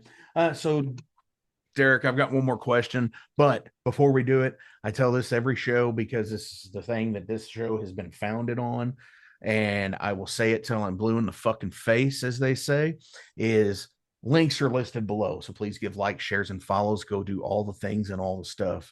Go buy merch, go see these dudes live. Fucking as you said, as we talked about earlier, and it was, where the release is going to be after the show with Goya, but you could have been there. You Could could have have been been there. there. And if you were there, fucking you rock. And if you weren't there, life does suck sometimes and we can't do all the things It's that we want to do, but you true. should have been there. You should have been there. Yep. You should have been there. Dude, do you have anything else you'd like to promote or shout out today? Yeah, I mean, of course, my fiance for putting up with my crazy musical schedule and just being a Yes. rad overall fiance. And of course, Pop Tart for believing in the vision and getting over stage fright. That dude had insane stage fright. Like he wouldn't do anything with involving a stage. He wouldn't even look at a stage. Um, Alex for being a hell of a organ, keyboard ripper, chess player, fucking skateboarder. They both shred. They both skate. We all skate. They're really good. um, Cam for right place, right time. The way we met wasn't supposed to happen. I mean, it was supposed to happen by fate, but realistically, it shouldn't have happened, and it did. And I'm thankful that he has joined our band, and he has taken us to heights that we would have never seen. Um, to our ex bass player Brian, because without him we wouldn't have what we have either. So we got to give thanks to him too. He's still our brother. We still love him. And to Anthony, our bass player now, he's bringing the heat and he's bringing the smarts, and we're really stoked for the future of us. And thanks to everybody that's listening to your show and supporting you. Thanks to you for having us and having me. Thanks to, Dustin and Black Circle for believing in us when we are just a little apartment band trying to figure it out. And just to anybody that supports us in any way, man. Like I said, if you get it, you get it. If you don't, that's all right. We're going to keep going anyway. So those are my shout Yeah. outs. Hell yeah, absolutely. And dude, and seriously, thank you for what you do. And it's awesome to, that is the thing that I get the most reward out of this show is talking to people like you, like Dave Ellison, like Dustin, or anybody else, like that's, anybody that's doing their thing and doing the stuff. And I'm a few weeks back, I made a post. Well, again, by the time this airs, it was a few weeks back about, if you're in an original band, I will fucking, I'll follow you into the mouth of fucking hell, usually, you know, Sick. I'll Yeah. support as much as I can. But if you fucking send me a tribute band or a fucking cover band like to like on Facebook, I get so fucking annoyed by that shit. Now Yeah. everybody's gonna do it that I've mentioned it on here, but like I just don't get it. But yeah, totally. I don't, dude, I don't either, man. And some of those dudes, like, it's actually funny. I saw this band called the Four Horsemen. It was a Metallica cover band. Yeah, they're the And only it, studio quality cover band of and Metallica. I'm just like, dude, they're selling merch. They played this outside venue that like we have been trying to play for ages, like just sold the place out. And I'm just like, man, good for you guys, but fuck you at the same time. Well, it's copying somebody else's homework. Yeah, exactly. Yeah, exactly. And It's they're only I doing it for won't get it fucking either. money. They're only Yeah, doing it because it's a fucking the money train. And honestly, you know, bands like that kind of piss me off because Metallica's still playing music. dude, I saw him 3 times last summer. It was fucking crazy. Dude, Holy that's shit. wild. Yeah, it was And what's insane. wild is like because they're so expensive now. um, Oh, they are. Yeah, yeah, but like, you know, what really fucking irks me though is seeing fucking tribute bands for get the lead out, the Led Zeppelin yeah. tribute band, 20 or of them. yeah, but or they're like the ones that take the name of the other band and just like shorten it or fucking add a tagline to it. Like Yeah, there's yeah, yeah. literally one called Sabbath, America's Black Sabbath. Uh, And it's like so Bastards. fucking cringe to me. Yeah. Uh, I will say one cover band that fucking rips is Max Sabbath. If you've ever that heard of them, that's a weird thing though. That's not necessarily a cover band. it's true. They're like a Psycho Stick or a Weird Al. Yeah, dude, I saw him live 3 times, I think. Yeah, I've seen them like two or So three times sick. too. So sick, dude. So that stuff, I can get behind that stuff, but when it's like they're dressing up as the members of Black Sabbath and Yeah, like that's it. called, you know, Or I'm like like, come Kiss on, guys. Army. Kiss Army's been Yeah. one for years. That or especially around the Midwest. Oh, You know, dude, yeah, they Kiss love that Army shit. is played I'm like wearing a Kiss they shirt right now. yeah. Fucking love Kiss. I mean, they wrote good music. I'm not gonna lie. They They did. did. And They they wrote wrote good interesting music. music too. Yeah, and interesting stuff. And you know, and I it puts into the consideration of everything I've ever fucking said is like, you know, any five dudes can get on a stage or five people can get on a stage and play in a band. Sure. Okay. You know, playing a show is something different. People Yeah. like people like Kiss brought stage shows into the norm. You know, Right. fireworks and fucking pyrotechnics and fucking light shows and shit like that. Later on, people like Sabbath would do it, but it was until after Kiss, you know. Right. Yeah. Yeah. As I And say, Ozzy solo stuff got pretty crazy up there on the stage. yes, it did. And but again, you know, Ozzy solo stuff, you're looking at 1980. Yeah, I So it's love still it, after dude. Kiss. Don't get me wrong. I fucking love that shit. It is after Kiss. Yeah, Kiss brought that, you know, and even hell, you could even say Arthur Brown, you know, Mm-hmm. late 60s when he'd come out with all the face paint and the robe and the flaming Oh hat. yeah, You know, absolutely. that was scarring to people back then. Well, and honestly, like some of the earlier people like that were doing weird stuff like that, like Pink Floyd even, Yeah, where Pink Floyd. they were doing like the clock projector stuff where Yeah, they take the face off the clock and put it on the overhead projector with oil and water and they're just like tipping it and putting so fucking cool. colored films over it. Yeah, I dude. mean, I just fucking like bare love Pink bones of Floyd, the man. I mean, they're a band that again, you know, they transcend like generationally, I think. You I know, agree. like there is some eh, there's something about like their early era that is endearing, the psychedelia era. Yeah. And then there's stuff that when they go into the more psychedelia prog era in the 70s with like Animals Wish You Were Here, Dark Side, and not to mention the other stuff like metal and Umaguma and things like that Yeah. that you Yep. don't get. Like, you really only get force fed the big four albums of the 70s for them. Sure. Yep. But like all that other stuff, you know, was just completely different. And then when you get the post Roger stuff in the 80s and Yeah, 90s, even that shit too. Yeah, I mean, it's yeah, just like Momentary Lapse of timeless. Reason So good, dude. was actually the first two albums I remember buying for myself Sweet. were The Wall, because it was still always expensive as fuck back in the day. It Yeah, was a $30 album because it was two discs, and Momentary Lapse of Reason. so good. And That album's so good, man. oh yeah, I mean like fucking Learning to Fly and shit. Dude, it's so yeah, that song is and on the turning away. Is that on there right? Oh On the turning fuck away? yeah. And New Machine. Yep. Yeah, The New Machine songs are good. But anyway, as I said, I have one more question. sure. And so I always like to ask a kind of far out question.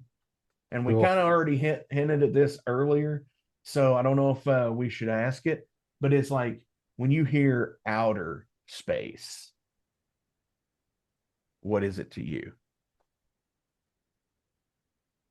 Outer space is just yeah, it is. It's just endless, unknown things that again, things that keep me up at night. Like I'm just like, man, what is infinite? Is it really infinite? Do you Like, hit is the it wall really somewhere? just, is it forever or is there like some kind of wall?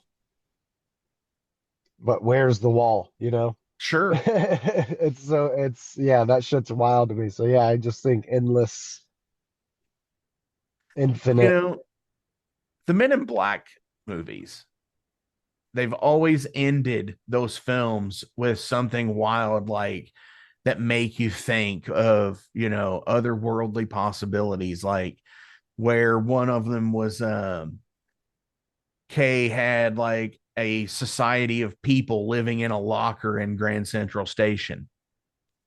And at the end of that film, he kicks open a door and they're in a locker at a fucking bigger fucking station, Yeah. and it's just like, So is sick. that the thing?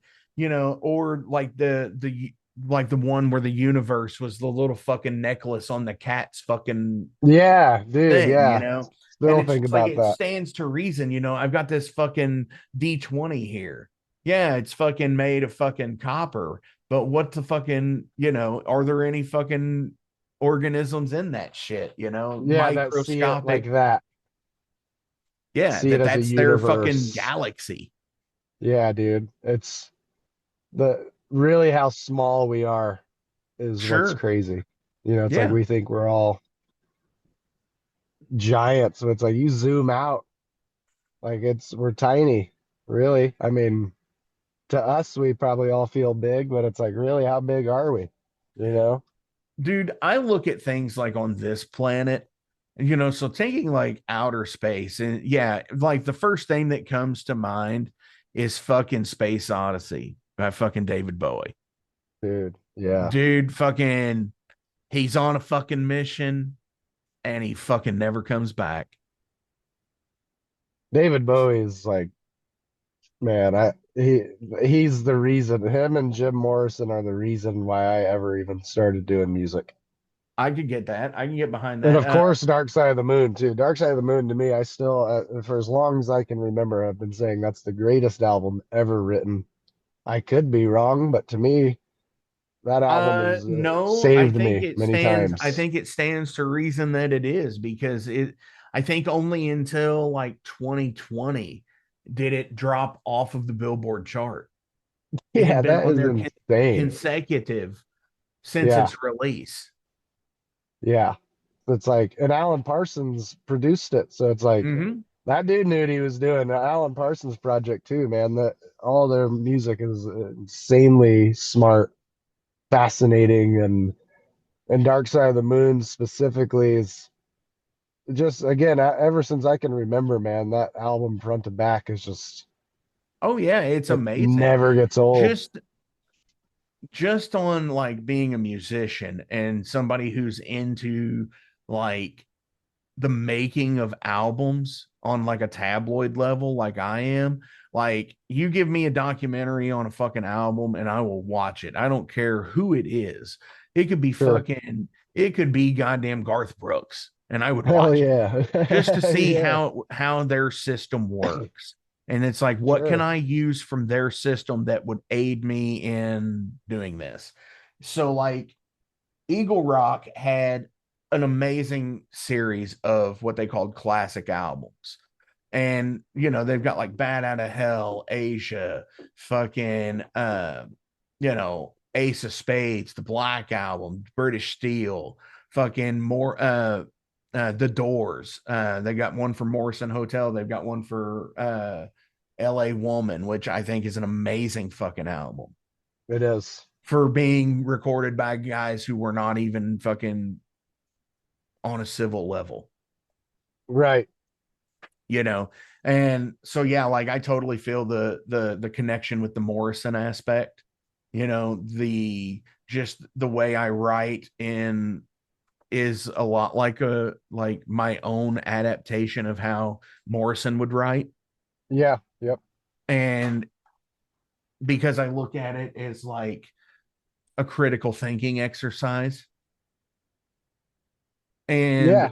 we went to the point where now it's just like, do you hit the wall with the universe? It's just like, it's that thing. It's like so expansive, even drop down to the minuscule aspect of what we are. It's still so Yeah. expansive that how we share like a Morrison connection that way. Yeah. Totally, dude. And that's like, when I was probably 15 or 16 when I first, because I grew up skateboarding. I still skateboard. And that's how I got introduced to a lot of music was, the songs and skate videos. And my friend at the time, he's a couple of years older than me, and he was like really into David Bowie. And, David Bowie for me turned into like Hendrix rabbit holes and Sabbath rabbit holes and big, because I got my first iPod and I was just thinking of songs that were in skate videos and Under the Sun. I didn't even know it was Black Sabbath. I was just thought it was Ozzy. And then I was like, oh, this is Black Sabbath. Like, what the fuck? And then that opened me up to volume 4. Yeah. And, And and then just stumbled on honestly, the Doors. honestly, that's my favorite Sabbath album.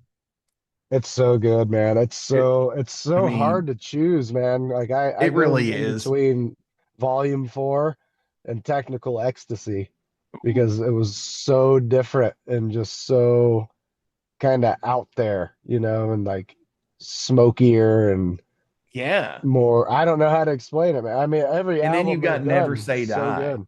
Yeah, Never Say Die is fantastic, and which again obviously is Sabotage. uh kind of theft by deception with the cover meets the fucking music. Yeah, But dude, they totally went a different direction, but still, sprinkled themselves in. sure, dude, for the mirror, Yeah, that's the total fucking that's the album cover. You've got to do it now. You've got dude. to Yeah. do you have to riff on Sabotage.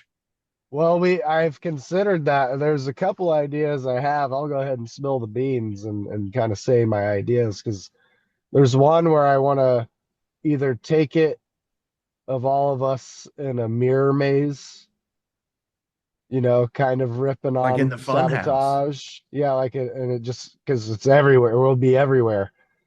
And then and another one I had was kind of the band standing maybe in like a graveyard or something, holding a giant mirror, and then I would be in the reflection of that. And then the other one was kind of a rip off of Snow White with the mirror on the wall. All of our faces kind of smokied, Yeah.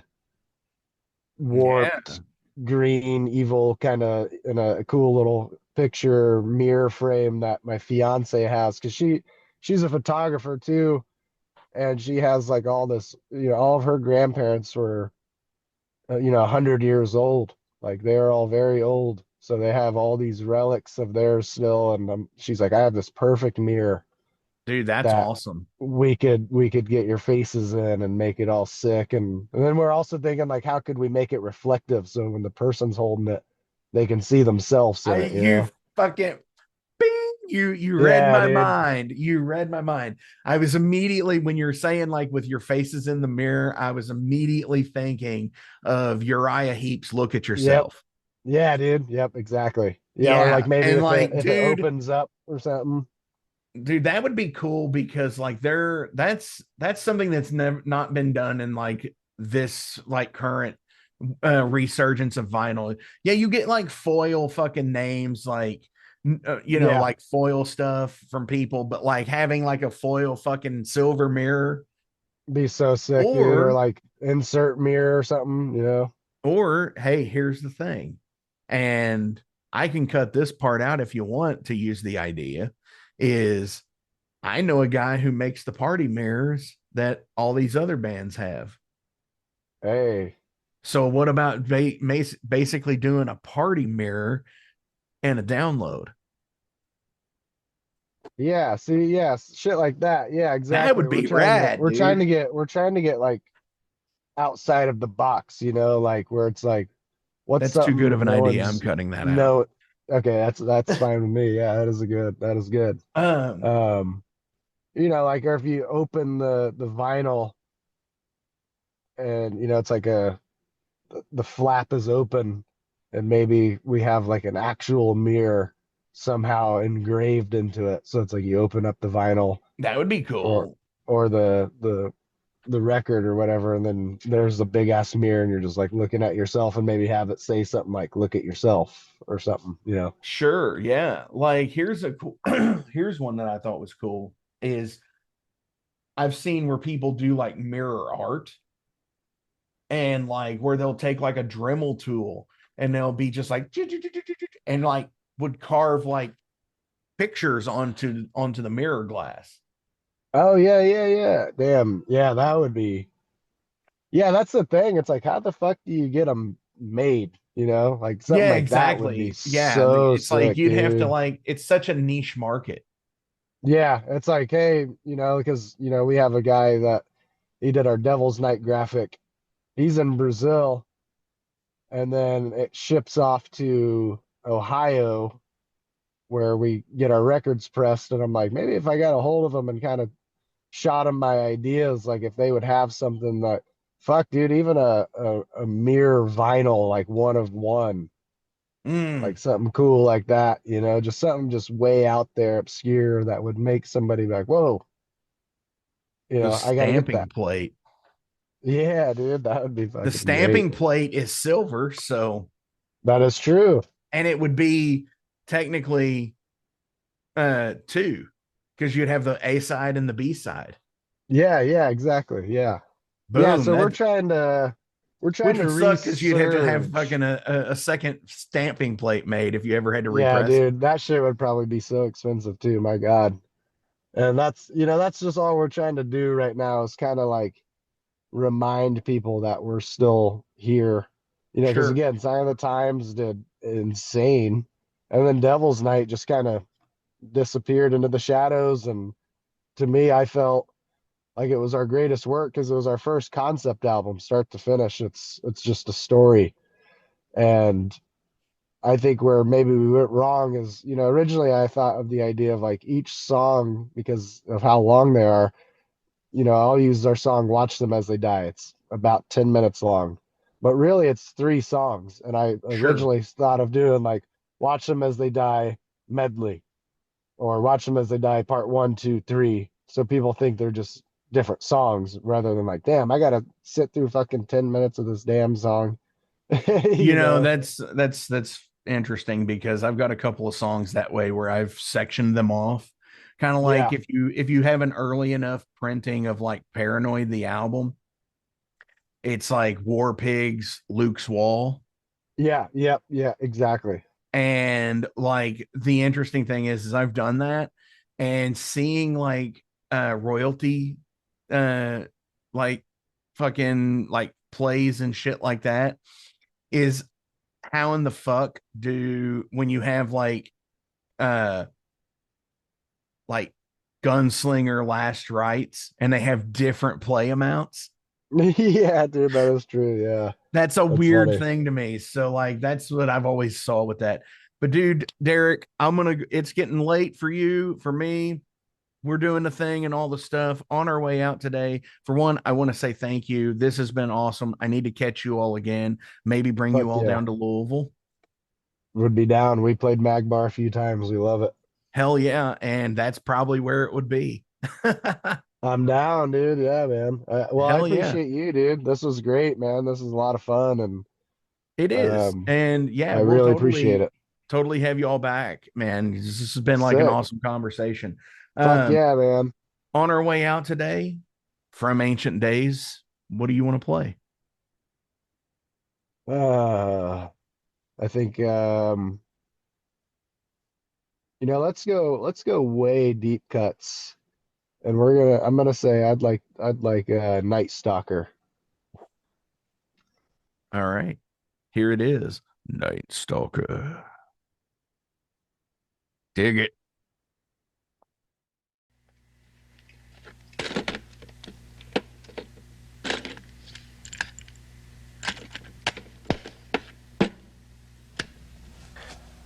Chapter 1. This is the story behind one of the greatest manhunts in history. Maybe you read about it, or rather what they let you read about it, probably as some minor item buried somewhere on a back page. However, what happened in that city between May 16th and May 28th of this year was so incredible that to this day the facts have been suppressed in a massive effort to save certain political careers from disaster and law enforcement officials from embarrassment. This will be the last time I will ever discuss these events with anyone. So when you have finished this bizarre account, judge for yourself its believability, and then try to tell yourself, wherever you may be, it couldn't happen here. At first, Los Angeles police thought that the murder of a young woman last March was an isolated act of violence, but since then they've come to believe it was connected to a wide-ranging series of assaults by a killer who's become known as the Night Stalker, a killer who apparently struck again during the week. We have a report from Nadine Grisham. Police today continue to search for any clues in the near-fatal shooting of 29-year-old William Carnes and the rape of his girlfriend. They're apparently the latest victims of the Night Stalker, thought to be responsible now for 34 brutal attacks, 14 of them fatal. These serial killings, once confined to the near Los Angeles area, are now spread over 500 miles from San Francisco to Orange County.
those who die from the bite of the vampire will return as a vampire, unless destroyed first. So think about it, and try to tell yourself, wherever you may be, in the quiet of your home, in the safety of your bed, try to tell yourself, it couldn't happen here.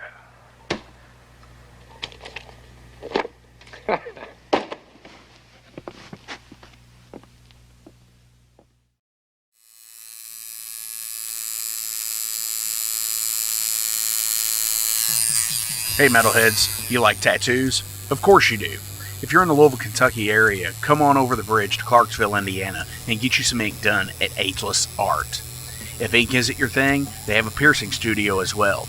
Visit agelessartclarksville.com to see some frequently asked questions, meet the staff. The shop is open Monday through Thursday, 12 to 8 p.m., Saturdays, 12 to 10 p.m., and Sundays, 12 to 6 p.m., all appointment-only spots. You can set up your appointments by phone at 812-283-1793 or email agelessarttattooandpiercing@gmail.com, and someone will get you set up for your first or your next tattoo or piercing.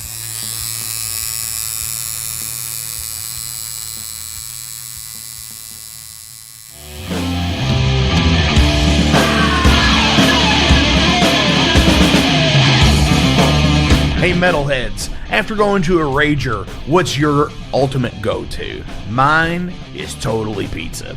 So when Overload is playing, or I'm promoting the Metal Forge live showcases, or the big goddamn metal show, I go to Pizza Donisi. Pizza Donisi is gourmet artisan pizza from right here in Louisville, Kentucky. It features things like the pizza of the month, the sandwiches, and also vegetarian and vegan options, which is so totally fucking cool for all of it's awesome pizza. You definitely want to go. Hey, and also from time to time they do cannolis. Oh, so fucking good. You know what they said, man? Leave the gun, take the cannoli. Yeah, just like that in Godfather. They're located right next to the Mag Bar at 1396 South 2nd Street. So either stop in or call in at 502-213-0488. They're open till midnight. The witching hour.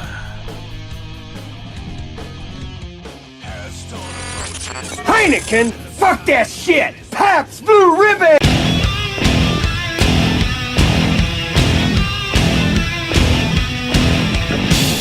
Hey metalheads, you all hear me talk about Mag Bar all the time. It is the home to the Metal Forge live showcases and is an integral stop in the ultimate underground metal tour schedule. They obviously feature live music, but the Mag Bar also has daily specials like Pint and Slice Night on Tuesdays with Pizza Donisi.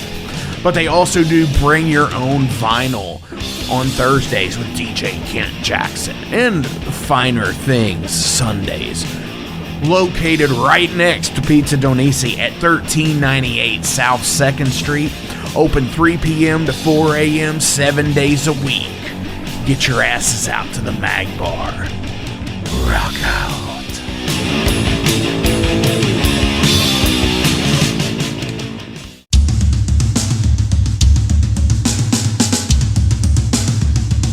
For 45 years in keeping Louisville weird, Electric Ladyland has been there for all your eccentricities. While they do offer the best smoking supplies out on the market today, there's a whole lot more to check out. From ashtrays and blacklight posters, to records, incense and burners, and items to stock your metaphysical supply. They are open from 10 to 10, 7 days a week. Located at 2325 Bardstown Road in Louisville, Kentucky, and at electricladyland420.com. Roll out.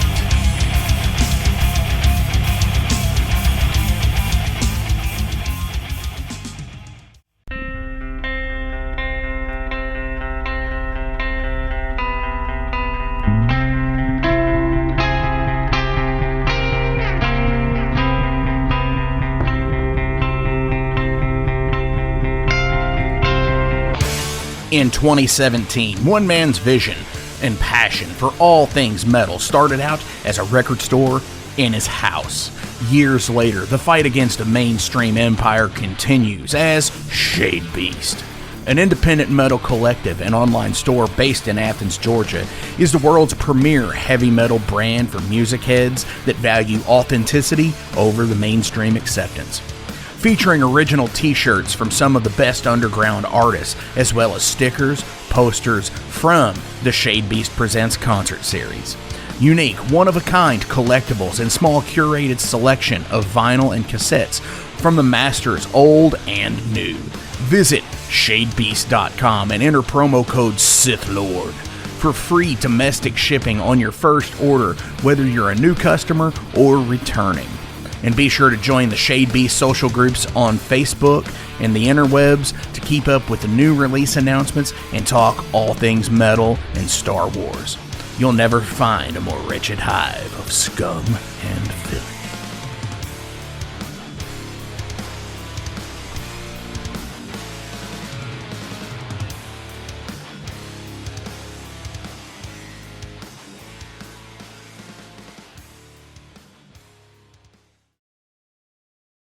Welcome to the night. You think you know Night Demon? Then the Night Demon Heavy Metal Podcast is for you. Step into the darkness as we peel back the curtain to give you an unprecedented, all-access look into the mind and the heart of the demon. We're talking band history, song analysis, studio anecdotes, stories from the road. It's everything a diehard Night Demon fan could want and more. This is the only place to learn the inside scoop, the deep dive trivia, the untold tales from the band members themselves and those closest to the Night Demon story. Need more? The sacred Night Demon Crypt will be pried open to reveal demo recordings that have never before seen the light of day, all with in-depth commentary by the band and the people who were there for the writing and recording process. This is a gold mine, a treasure trove of all things Night Demon. Head over to nightdemon.net or wherever you listen to podcasts.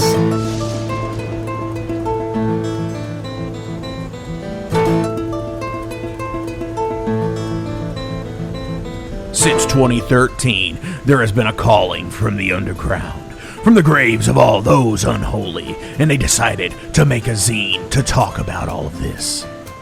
Soul Grinder Zine! An independent metal zine to keep you informed on all things metal and horror from the underground. Available in both print and digital formats, they're bringing you the best interviews and reviews out there today. Not only do they do the zine, but they also do compilation CDs. Check them out at facebook.com/soulgrinder.zine and start your subscription now.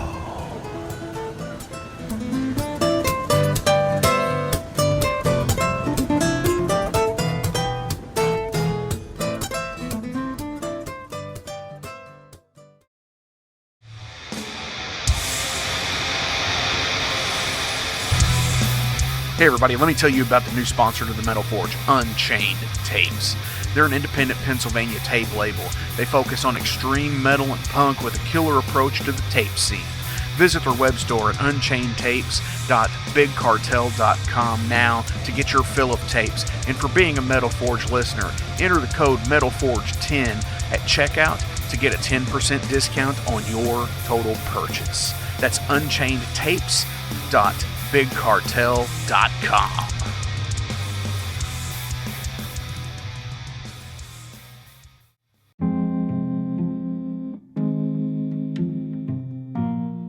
What's up, Metal Forge fans? This is Alan Bishop, the alchemist of Indiana's Black Forest and head distiller at Spirits of French Lick. Do you find yourself drawn to the unexplained, fascinated by the Fortean, or enchanted by the paranormal? If the things that go bump in the night resonate in your mind, then tune into my brand new podcast, If You Have Ghosts, You Have Everything. Featuring first-hand accounts, collected stories, interviews, history, and speculation related to all things not of this world. Available now on Anchor, Spotify, Google, Amazon, and more. Set back, relax, and remember, if you have ghosts, you have everything.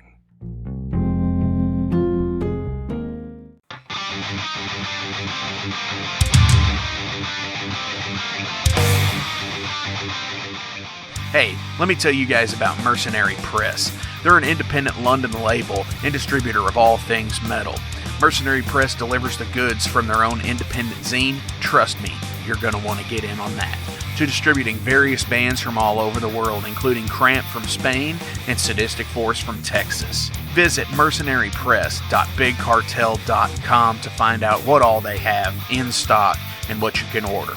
And for Metal Forge listeners, enter code METALFORGE10 to receive a discount on your total purchase at mercenarypress.bigcartel.com.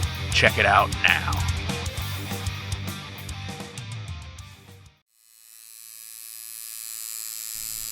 Hey Metalheads, it's with great pleasure I get to tell you guys about a new sponsor to the Metal Forge, Ageless Art, New Albany. After 20 years of owning and operating Ageless Art in Clarksville, Indiana, Phil Garrett had a vision for a new type of tattoo studio. Something that is clean and modern, sleek, refined, inviting. And he's done just that with Ageless Art in New Albany. You can find it at 2736 Charlestown Road, New Albany, Indiana, 47150. Business hours are Monday through Saturday, 11 a.m. to 7 p.m. Sundays are 12 to 6. All sessions are appointment only, so give them a call and go get you some new ink. Or if it's your first time, go get your first one, baby. In a broken wasteland, come to my fire and place your blood and steel upon my